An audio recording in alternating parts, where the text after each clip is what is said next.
Hey, welcome back. Let's talk about the Monaco Grand Prix. At first, it was suspended. It was going to happen, sometime in the future. But then I think the news came in after the Prince of Monaco, actually, the king, tested positive for coronavirus. I mean, when that happens, you know that it's far on the mountain. Monaco is the pearl of that particular coast. I mean, it's where the rich people come to play. And then look at Albert and his glamorous wife, that babe that used to be Swimmer. the swimmer, Olympic swimmer, South yeah, African swimmer, Charlene, yeah. With their glamorous love story and all that. So you can understand why Charlene will go to the hospital with her husband and tell you that, see, everything cancel, and everybody will answer because, you know, she's a sports person. She's already done the Olympics. She's already proven her worth on the sports field. And then when she comes into the zone, because the conversation was still, it's just a small thing. Yep. Our royalty, he is strong, small corona cannot catch him. And then she comes into the conversation and it's like, see, there is no sports that it's worth the risk of any life. If this man that is supposed to be insulated from something like this is catching it, what are we going to say if our own people then come into a place and issues come and arise? You know, what the FI were actually saying that they feel that once it's safe, as soon as possible by May, they should start. That was the initial route. That was the initial route. But the organizers are saying that it was not possible to rearrange another date for the Monaco Grand Prix. So as a result, it's been cancelled. Definitely. So basically, the F1 calendar has been shredded and torn to pieces by COVID-19. The first 7 scheduled races of the season have either been postponed or cancelled. I mean, so it looks like I'm going to have 15, maybe 15 or 13. Yep. Yeah. This is the best time because, you know, they don't drive in winter, so they have to drive through this season. Of course, that's why there's even though summer break. Yeah, let's remember, we might actually eventually have all the races, I mean, minus Monaco, because yesterday we were talking about the bringing forward the summer shutdown. Yeah. So as to accommodate a lot of these races that have been postponed, but we just have to keep our fingers crossed and see. But obviously, Monaco is there not was a reason for the summer shutdown because then you didn't have to contend with the global impact. You already know that there's ice caps melting. You can't raise in weather that's too hot. You have to shift to another continent. And then by the time you are shifting to another continent, that is more cost, more money. So as it stands right now, if you see the marketing strategy for Formula One when they were starting this decade, it was supposed to be the air route of the biggest. I mean, the biggest in racing. So if you see the amount of money that they already pumped, almost 200 million that they put in merchandise, matching out and everything. And then in less than 3 months, without even rolling any tire, everything's scattered. Nobody is doing anything for now. I think the best plan is to watch and wait out this season and see how the virus is contended with and how each individual continent and country manages to get a handle on it. If not, any person that's in marketing and is doing sport and is telling you, let's shift here, you just be doing reactionary and you stand to lose more money. So I feel like the major issue now is just to wait. Unfortunately, there was supposed to be an Olympic meeting for all medical, chief of medical staffs and all that in Monaco. It was supposed to hold this Friday. Yeah. And now with all the drama playing out, I think everybody's running back to their WhatsApp group and do group call because nobody wants to risk anything. So France on lockdown, Spain, Italy, those countries on lockdown. So you just understand that whatever is going to happen, video conferencing, that's what almost everyone is doing. Let's move on from F1 and talk about the APL, of course.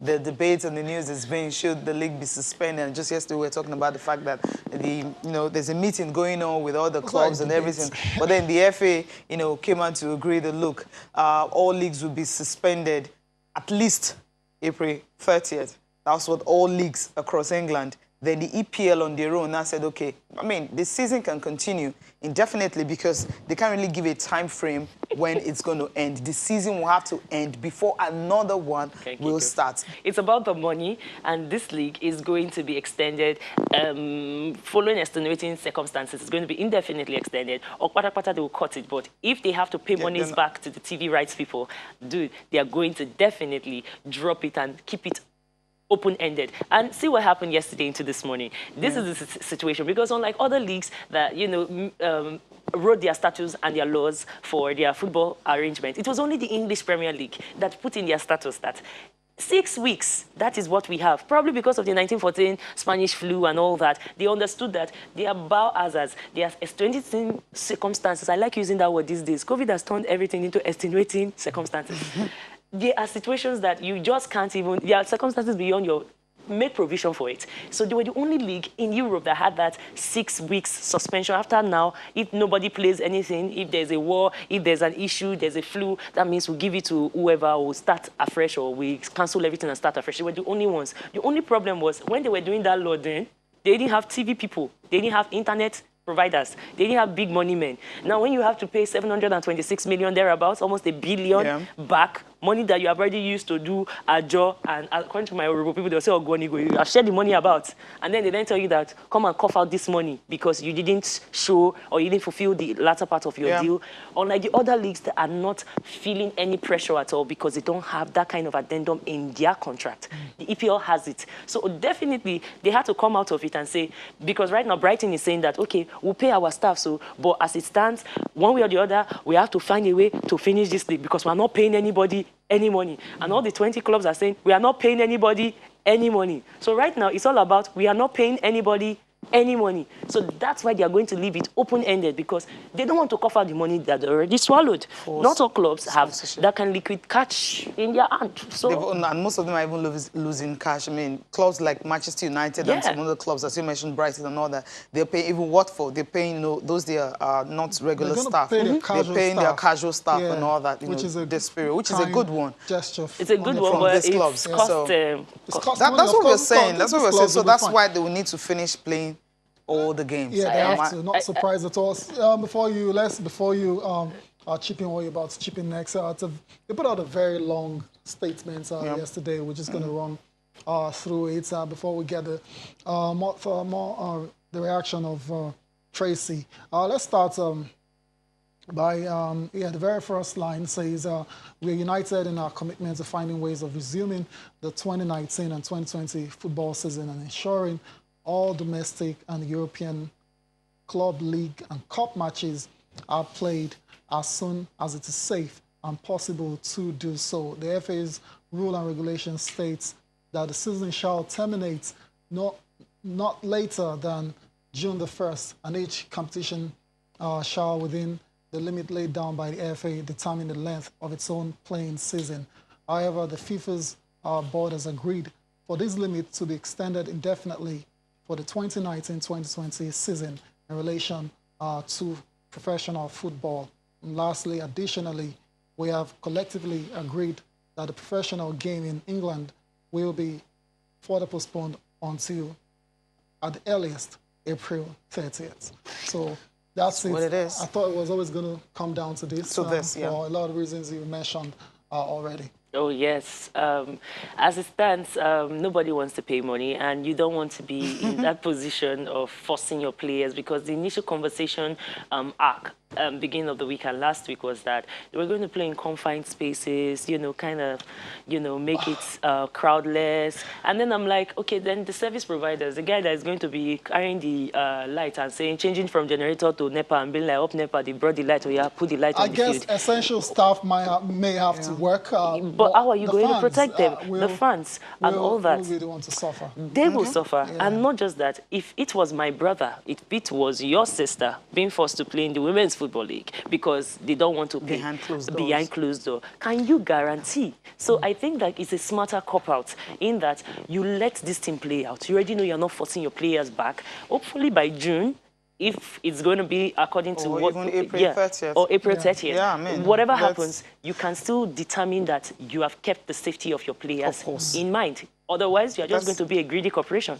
Well, disruptions. That's the latest. Because EPL is still indefinitely. Have Turkish League suspended, Dutch and Spanish Grand Prix postponed, and the Monaco Grand Prix, of course, also cancelled. And we know most of the sports federation in Nigeria, for instance, Athletics Federation of Nigeria suspended all their activities. They don't have a choice anyway. The handball also, we had handball put out a statement. They've suspended the activities, and some other federations that did not put out a statement, but we know because of the close down sporting facilities in some states, obviously we'll start hearing statements coming from all of them. And the thing is, globally, more than about 10,000 people have died as at the last count from this COVID-19, and 245,000 people has been affected I mean, tested positive for it. So it's really something that we have to be careful about. And in Nigeria right here, we have 10 cases in Lagos.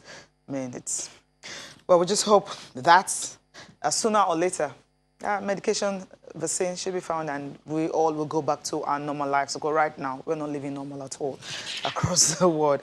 What did I know? Okay, what's normal? I mean, let's get into the Olympics. Oh, right. Olympics. You talk about what's normal, what's not normal, right? Let's get into the Olympics right now. When it comes to that, it's all...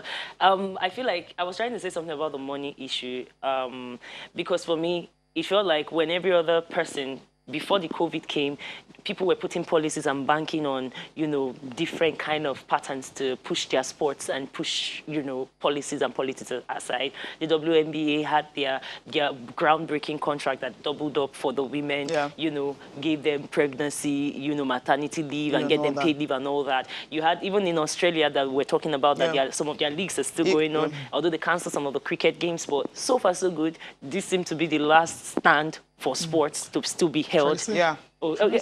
This can go on and on. Let's get into the Olympics right now.